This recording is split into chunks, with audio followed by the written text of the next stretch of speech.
English short কোর্সের এই ক্লাসগুলোতে আমরা একদম বেসিক টু অ্যাডভান্স পড়িয়েছি এবং এই ক্লাসগুলো করলে প্রত্যেকটা টপিকে আপনাদের বেসিকটা ক্লিয়ার হয়ে যাবে। আপনারা যদি চান এই টপিকগুলোর উপর এক্সট্রা কোয়েশ্চেন সলভিং ক্লাস, তাহলে আপনারা এই কোর্সটাতে এনরোল করতে পারেন। এই কোর্সটা ইংলিশ মাস্টার কোর্সে আমরা মাস্টার বইয়ের প্রত্যেকটা প্রশ্ন যেমন বেসিক থেকে বুঝিয়ে দিছি, একইভাবে প্রত্যেকটা প্রশ্ন 4টা অপশন ধরে ধরে সলভ করে দিয়েছি। সাপোজ মনে করেন আপনি যদি নাউন প্রশ্ন সলভ করেন, নাউনের ক্ষেত্রে যদি 200 প্রশ্ন থাকে, আমরা 200 প্রশ্নই হচ্ছে সলভ করে দিছি। এরকম মাস্টার বইয়ের প্রত্যেকটা গ্রামার এবং ভোকাবুলারি যদি কোয়েশ্চেন সলভিং ক্লাস চান, তাহলে এই বেসিক ক্লাসগুলোর পর আপনারা চাইলে এই কোর্সটায় এনরোল করতে পারেন। তো আমরা বেশি না কথা বাড়িয়ে চলুন আজকে ক্লাসে প্রবেশ করি। লেকচারের এই অংশে আমরা মডাল ভার্ব নিয়ে পড়াশোনা করবো ইনশাআল্লাহ। তো মডাল ভার্ব এটা একটা বেসিক রুল আছে। যখন আমরা মডাল ভার্ব গুলো পাবো, এরপরে সবসময় ভার্বের সিম্পল ফর্ম বসে, ভার্বের ওয়ান বসে। যেমন গো, ওয়েন্ট, গন, সিম্পল ফর্ম কোনটা? গো। এরকম যত সিম্পল ফর্ম আসে সবগুলো কি মডাল ভার্বে পরে বসে। মানে মডালের পরে তুমি কোনোভাবে কি টু প্লাস ভার্ব করতে পারবা না, তারপর হচ্ছে ভার্বের সাথে আইএনজি করতে পারবা না, ভার্বের পাস্ট পার্টিসিপল ফর্ম করতে পারবা না, সবগুলো কি ভি ওয়ান ফর্ম হবে। তাহলে মডালের পরে সবসময় কি ভি ওয়ান ফর্ম, এই নিয়ে সবচেয়ে বেশি গুরুত্বপূর্ণ। আচ্ছা, তো দেখো আমি লিখে রাখছি এখানে রুল নাম্বার 1, মডাল ভার্বের পর সবসময় ভার্বের সিম্পল ফর্ম বসে, অর্থাৎ সকল মডাল ভার্বের পরে ভার্বের বেস ফর্ম বসবে। স্ট্রাকচার দেখো, subject plus modal plus verb. যেমন এই যে ক্যান, ক্যান হচ্ছে একটা মডাল, তাহলে আই ক্যান গো। ক্যান হচ্ছে একটা modal, I can not go. এই যে গো কি V1, রাইট? এই যে ক্যান, এটা কিন্তু বিসিএস আসার প্রশ্ন। No man can dash alone. দেখো লিভস, লিভ, লিভড, লিভিং, কত কিছু আছে। ক্যান যেহেতু মডাল, তার মানে ভার্বের বেস ফর্ম বসবে, এই জন্য live alone, no man can live alone. Okay, এখন খেয়াল করো, এই মডাল গুলোর মধ্যে আমরা আরো কিছু রুলস পাবো। যেমন এই যে ইউজড টু, ঠিক আছে, ইউজ টু, এইখানে যদি বি ইউজ টু থাকে, মানে একটু মনোযোগ দাও, বি মানে কি, বি ভার্ব মানে কি, am is are, was were, এগুলা বি ভার্ব মানে কি বললাম, am is are, was were. তো এই বাক্যটা দেখো, আমি আগে এক্সাম্পলে যাচ্ছি, তারপরে বোঝাচ্ছি। I use to play tennis. I এবং ইউজ টুর মাঝে কোনো am is are, was were নাই, তাই না? আবার দেখো, এটা দেখো, I am used to playing tennis. তো এখানে টাইম ইজ আর আছে, তাই না? তাহলে আমরা বলতে পারি used to মডাল ঠিক আছে, বাট এই used টুর পরে কি বসবে ওইটা ডিপেন্ড করতেছে তার আগে কোনো বি ভার্ব আছে কিনা, রাইট? যদি তার আগে বি ভার্ব না থাকে, just simple subject I, used to verb play, তাই না? তাহলে এই ক্ষেত্রে ভার্বের simple form verb 1, I use to play tennis. কিন্তু কিন্তু যদি বি ভার্ব চলে আসে, সাবজেক্ট আই, বি ভার্ব কোনটা, am is are, was were, অথবা গেট, অথবা বিকাম, এগুলো যদি চলে আসে, মানে সাবজেক্ট এবং ইউজ টুর মাঝে যে কোনো ওয়ার্ড আসলে তখন কি এখানে আইএনজি করতে হবে। কথা কি বুঝতে পারছো? যদি সাবজেক্ট এবং ইউজড মাঝে কিছু না থাকে তখন কি ভার্বের বেস ফর্ম, আর সাবজেক্ট এবং ইউজড মাঝে কিছুটা আসলে তখন কি ভার্বের সাথে আইএনজি। ঠিক আছে, ওকে, তাহলে এটা গেল।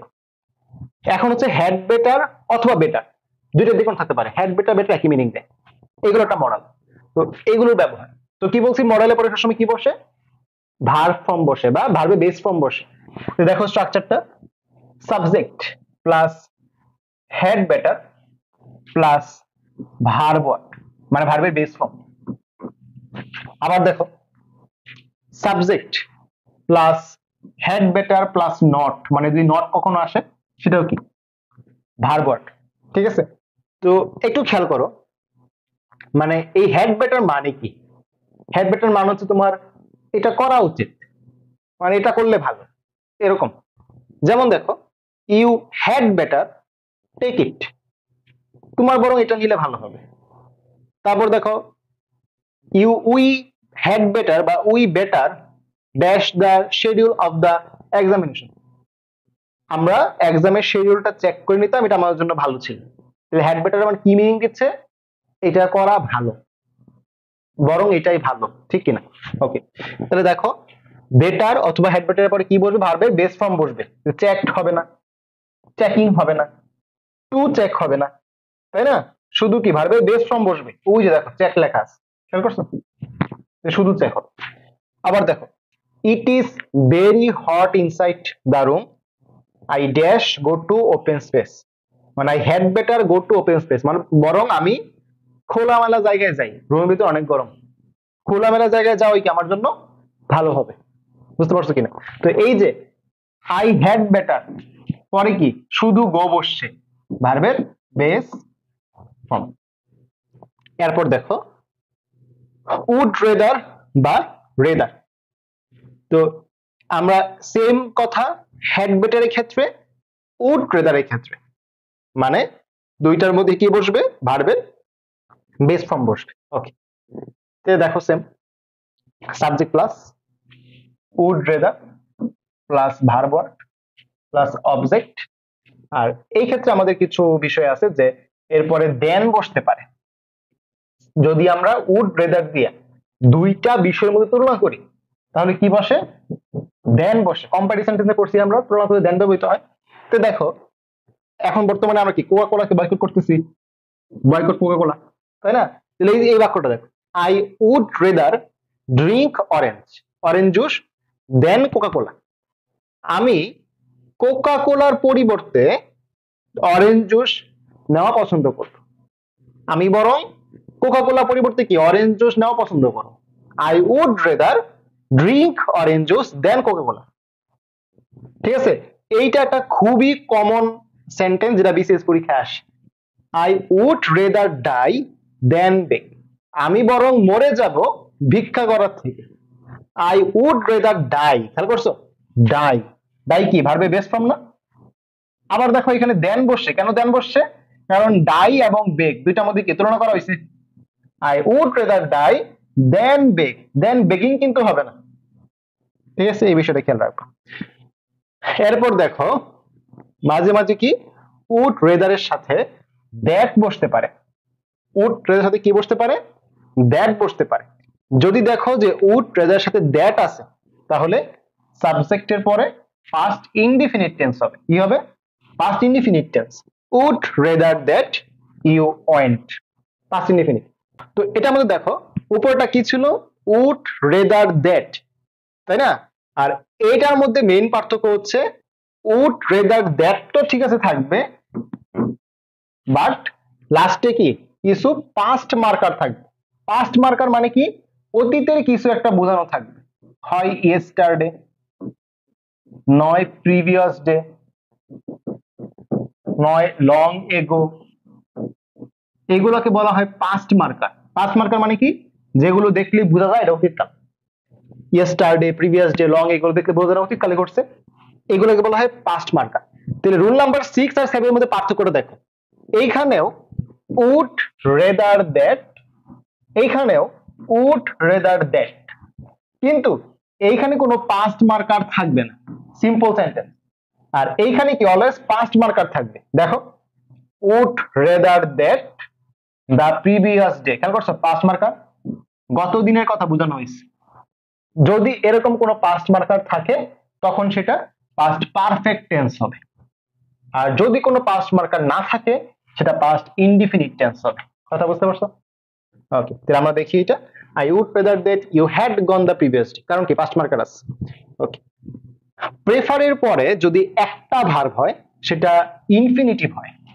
প্রেফারের পরে দেখো subject plus prefer plus to plus verb infinitive হয়। I prefer to do it, I prefer to do it. কিন্তু প্রেফারের পর যদি দুটি ভার্ব থাকে তাহলে দুইটার মধ্যে কি আইএনজি যুক্ত করতে হয় এবং এই দুইটার মাঝে টু বসে। যেমন I prefer drinking orange juice to drinking Coca Cola. পার্থক্যটা খেয়াল করো। আগেরটা কেমন ছিল?